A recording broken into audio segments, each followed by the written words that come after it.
Hello दोस्तों, एक बार फिर से आप सभी का स्वागत है मेरे यूट्यूब चैनल पे। आज का जो टॉपिक है वो है गैमेटोजेनेसिस। मीन्स गैमेट्स के फॉर्मेशन की जो प्रोसेस होती है उसे हम गैमेटोजेनेसिस कहते हैं। जब हम गैमेटोजेनेसिस के बारे में पढ़ते हैं तो हम दो तरीके के गैमेट्स के बारे में पढ़ते हैं। कौन कौन से? एक होती है फीमेल गैमेट्स एंड एक होते हैं मेल गैमेट्स। फीमेल गैमेट्स यानी कि ओवम एंड मेल गैमेट्स यानी कि स्पर्म। ओवम के बनने की प्रोसेस को ही हम oogenesis कहते हैं एंड स्पर्म के बनने की प्रोसेस को ही हम स्पर्मेटोजेनेसिस कहते हैं। अब इनके बारे में हम आगे एक एक करके पढ़ेंगे कि ये क्या होते हैं। तो फर्स्ट स्टार्ट करते हैं oogenesis से। अभी हमने बोला कि फीमेल गैमेट्स होती हैं यानी कि ओवम होती हैं और उन्हीं के बनने की प्रोसेस को हम oogenesis कहते हैं। उन्हीं की ही फॉर्मेशन की प्रोसेस को हम oogenesis कहते हैं। oogenesis की प्रोसेस को स्टार्ट करने से पहले मैं आपको इसके बारे में कुछ इंपॉर्टेंट चीज़ें बताऊंगी। अगर आप लोग चाहो तो इससे नोट कर सकते हो।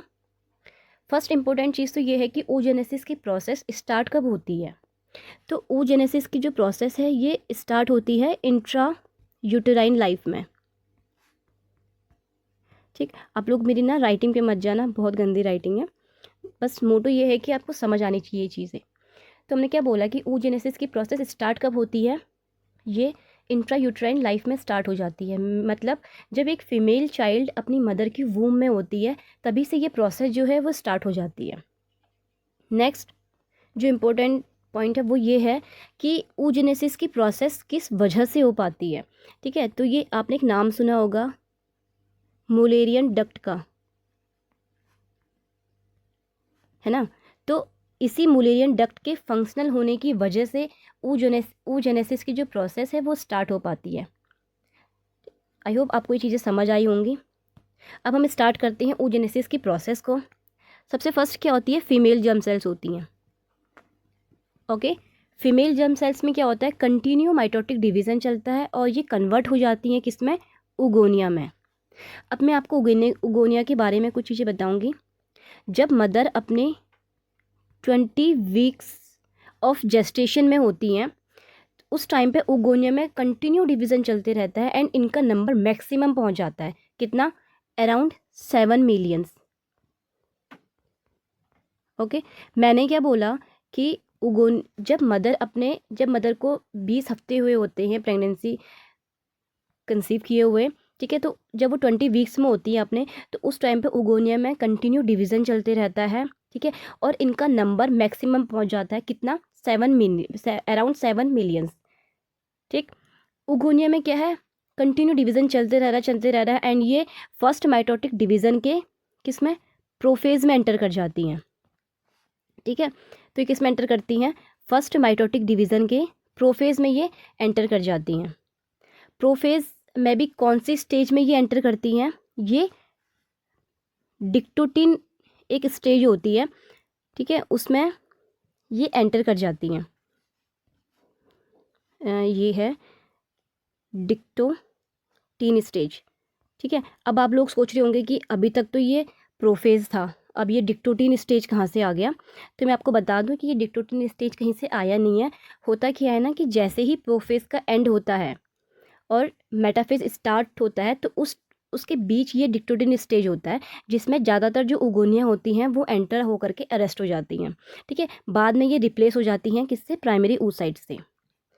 तो इतना आपको समझ आया कि होता क्या है कि फीमेल जर्म सेल्स होती हैं, उनमें डिवीज़न चलता है, उगोनिया में कन्वर्ट हो जाती हैं। उगोनिया में फिर कंटिन्यू डिवीज़न चलते रहता है और वो ज़्यादातर जो उगोनिया होती हैं वो फर्स्ट माइटोटिक डिवीज़न के प्रोफेज यानी कि डिक्टोटिन स्टेज में एंटर कर जाती हैं। बाद में ये रिप्लेस हो जाती हैं जिनको हम प्राइमरी oocytes कहते हैं। ठीक है, जो अभी आपको बता दूँ कि जो प्राइमरी oocytes तक की प्रोसेस है ना, ये अभी तक इसमें चल रही है, इंट्रा यूट्राइन लाइफ में चल रही है, मतलब फीमेल चाइल्ड में चल रही है जो अभी अपने मदर के वूम में है। इसके बाद क्या होता है, उस फीमेल चाइल्ड का बर्थ होता है। ठीक, बर्थ होने के बाद उसमें कोई भी माइटोटिक डिवीज़न नहीं होता है। उसके बाद क्या होता है, जैसे ही वो अपनी प्यूबर्टी को हिट करती है, मीन्स जैसे ही उसकी प्यूबर्टी वाली जो स्टेज है वो आती है। प्यूबर्टी क्या था, जब हमारी बॉडी में सेकेंडरी सेक्सुअल कैरेक्टरिस्टिक्स का डेवलपमेंट होता है उसे हम प्यूबर्टी बोलते हैं। तो जैसे ही प्यूबर्टी स्टार्ट होती है उसमें भी जब हमारा फर्स्ट ओवुलेशन होता है ठीक है। तो उस टाइम पे ये जो फर्स्ट माइटोटिक डिवीज़न था ना, वो कंप्लीट हो जाता है। अब आप लोग सोच रहे होंगे कि ये फर्स्ट माइटोटिक डिवीज़न जो है वो कंप्लीट हो कैसे रहा है, किस वजह से हो रहा है। तो जब आप लोगों ने ओवेरियन साइकिल पढ़ी होगी, ठीक है, जब ओवुलेशन होता है तो उस टाइम पे क्या होता है, हमारी बॉडी में LH जो है यानी कि ल्यूटिनाइजिंग हार्मोन है, उसका लेवल इंक्रीज़ हो जाता है, ठीक है। तो ये फर्स्ट माइटोटिक डिवीज़न कंप्लीट हो जाती है। फिर जैसे ही फर्स्ट माइटोटिक डिवीज़न कंप्लीट होती है ना, तो जो अभी तक प्राइमरी oocytes थे, ठीक है, वो कन्वर्ट हो जाते हैं first polar body and secondary oocytes में, ठीक है। जैसे ही फर्स्ट माइटोटिक डिवीज़न हुआ तो जो प्राइमरी oocytes थे वो कन्वर्ट हो गए first polar body and secondary oocytes में। अब यहाँ तक की जो प्रोसेस होती है ये नॉर्मल फीमेल्स में होती है, ठीक है, सभी फीमेल्स में होती हैं। उसके बाद जैसे ही फीमेल प्रेग्नेंट होती है, मतलब जैसे ही उसमें क्या होता है, उसकी बॉडी में फर्टिलाइजेशन होना स्टार्ट होता है, फर्टिलाइजेशन की प्रोसेस स्टार्ट होती है, तो उसमें दो चीज़ें होती हैं, या तो एग जो है वो, या तो स्पर्म जो है वो एग को फर्टिलाइज़ कर देगा, या जब एग स्पर्म को जब स्पर्म एग को फर्टिलाइज़ नहीं कर पाएगा, ठीक है। अगर स्पर्म एग को फर्टिलाइज़ कर देता है तो क्या होता है, उसके बाद सेकेंड माइटोटिक डिवीज़न होता है, एंड जो ये सेकेंडरी oocytes थी ये कन्वर्ट हो जाती हैं किस में, डॉटर सेल्स में, यानी कि 23X एंड 23X में ये कन्वर्ट हो जाती हैं। ये कब होता है, जब जब स्पर्म एग को फर्टिलाइज कर देता है, देन उसके बाद सेकेंड माइटोटिक डिवीज़न होता है, एंड जो सेकेंडरी oocytes थी कन्वर्ट हो जाती हैं किस में, डॉटर सेल्स में, ठीक। अब ये था फर्टिलाइजेशन का। अगर स्पर्म एग को फर्टिलाइज नहीं कर पाता है तो तब क्या होता है, अगर स्पर्म एग को फर्टिलाइज नहीं कर पाता है तो जो एग होते हैं ना, वो 24 आवर्स, मतलब 24 आवर्स के अंदर अंदर अगर स्पर्म एग को फर्टिलाइज नहीं कर पाया तो वो जो एग है वो डीजनरेट होकर के बॉडी में दोबारा से एब्जॉर्ब हो जाती हैं, ठीक है। मैंने क्या बोला कि अगर स्पर्म एग को फर्टिलाइज नहीं कर पाया विद इन 24 आवर्स तो ये डीजनरेट होकर के बॉडी में दोबारा से एब्जॉर्ब हो जाती हैं। अब आप लोग सोच रहे होंगे कि ऐसा क्या होता है कि 24 आवर्स में ही डीजनरेट हो जाती हैं। तो ओवम जो होती है ना, ओवम का जो लाइफ स्पैन होता है वो कितना होता है, 12 से 24 आवर्स का ही होता है, यानी कि हाफ से एक दिन का। अगर 12 से 24 आवर्स में स्पर्म उससे फर्टिलाइज नहीं कर पाता एग को, तो जो एग होती हैं कि डीजनरेट होके हमारी बॉडी में दोबारा से एब्जॉर्ब हो जाती हैं। ये था oogenesis के बारे में कि oogenesis क्या होता है। हमने पहले पढ़ा कि क्या होती है, हमारी फीमेल जर्म सेल्स होती हैं, फीमेल जर्म सेल्स में कंटिन्यू माइटोटिक डिवीज़न होता है, ये उगोनिया में कन्वर्ट हो जाती हैं, उगोनिया में भी डिवीज़न चलते रहता है, ठीक है। एंड जो ज़्यादातर उगोनिया होती हैं ये फर्स्ट माइटोटिक डिवीज़न के प्रोफेस में एंटर कर जाती हैं, कौन सी स्टेज में, डिक्टोटीनी स्टेज में एंटर कर जाती हैं, ठीक है। बाद में ये रिप्लेस हो जाती हैं प्राइमरी oocyte से। हमने बोला कि यहाँ तक की जो प्रोसेस होती है वो इंट्रायूट्राइन लाइफ में होती है। उसके बाद फीमेल चाइल्ड का जन्म होता है, बर्थ होता है, उस टाइम पर उसमें कोई भी माइटोटिक डिवीज़न नहीं होता है। जैसे ही वो अपनी प्यूबर्टी को हिट करती है, ठीक है, जैसे ही उसकी प्यूबर्टी आती है, जब फर्स्ट ओवुलेशन होता है उस टाइम पे ये फर्स्ट माइटोटिक डिवीज़न कंप्लीट हो जाता है। फर्स्ट माइटोटिक डिवीज़न कंप्लीट होने की वजह से जो प्राइमरी oocytes थी वो कन्वर्ट हो जाती हैं first polar body and secondary oocytes में। ये नॉर्मल फीमेल में चलती है। जैसे ही वो फीमेल क्या होती है, प्रेग्नेंट होती है, तो उस टाइम पे क्या होता है, फर्टिलाइजेशन की प्रोसेस स्टार्ट होती है। तो दो चीज़ें होती हैं, या तो स्पर्म एग को फर्टिलाइज़ कर देगा तब क्या होता है, या स्पर्म जो है वो एग को फर्टिलाइज़ नहीं कर पाएगा तब क्या होता है। अगर स्पर्म ने एग को फर्टिलाइज़ कर दिया तो सेकेंड माइटोटिक डिवीज़न होगा, एंड जो सेकेंडरी oocytes थी वो कन्वर्ट हो जाएंगी डॉटर सेल्स में। अगर स्पर्म एग को फर्टिलाइज़ नहीं कर पाया तो जो एग है वो विद इन 24 आवर्स में डीजनरेट होकर बॉडी में दोबारा से एब्जॉर्ब हो जाता है। ये था oogenesis की प्रोसेस के बारे में। नेक्स्ट स्पर्मेटोजेनेसिस की प्रोसेस के बारे में हमने पहले डिस्कस करा था कि स्पर्मेटोजेनेसिस यानी कि स्पर्म के बनने की प्रोसेस को हम स्पर्मेटोजेनेसिस बोलते हैं, ठीक है। एक इम्पोर्टेंट चीज़ और कि जैसे हमने बोला था कि oogenesis की प्रोसेस स्टार्ट कब होती है, वो कब स्टार्ट हो रही थी, इंट्रायूट्राइन लाइफ में, वैसे ही स्पर्मेटोजेनेसिस की प्रोसेस कब स्टार्ट होती है, ये एट प्यूबर्टी। जैसे ही प्यूबर्टी आती है ना उसके बाद ये प्रोसेस जो है वो स्टार्ट होती है, ठीक है।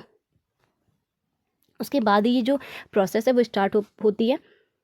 एंड ये जो स्पर्मेटोजेनेसिस की प्रोसेस है ये किस वजह से हो पाती है, आपने एक नाम सुना होगा वुल्फियन डक्ट के बारे में, ठीक है। तो मेल्स में फर्स्ट चीज़ तो ये कि ये जो स्पर्मेटोजेनेसिस की प्रोसेस है ये स्टार्ट प्यूबर्टी पे होती है, और किसकी वजह से हो पाती है? तो वुल्फियन डक्ट के फंक्शनल होने की वजह से ये प्रोसेस स्टार्ट हो पाती है। आई होप ये आपको इतनी चीज़ें क्लियर हो गई होंगी। स्टार्ट करते हैं स्पर्मेटोजेनेसिस की प्रोसेस को।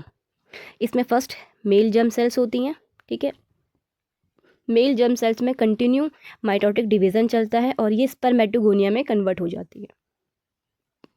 फिर स्पर्मेटोगोनिया में कंटिन्यू माइटोटिक डिवीज़न चलता है एंड ये प्राइमरी स्पर्मेटोसाइट्स में कन्वर्ट हो जाती हैं, ठीक है। प्राइमरी स्पर्मेटोसाइट्स में क्या होता है?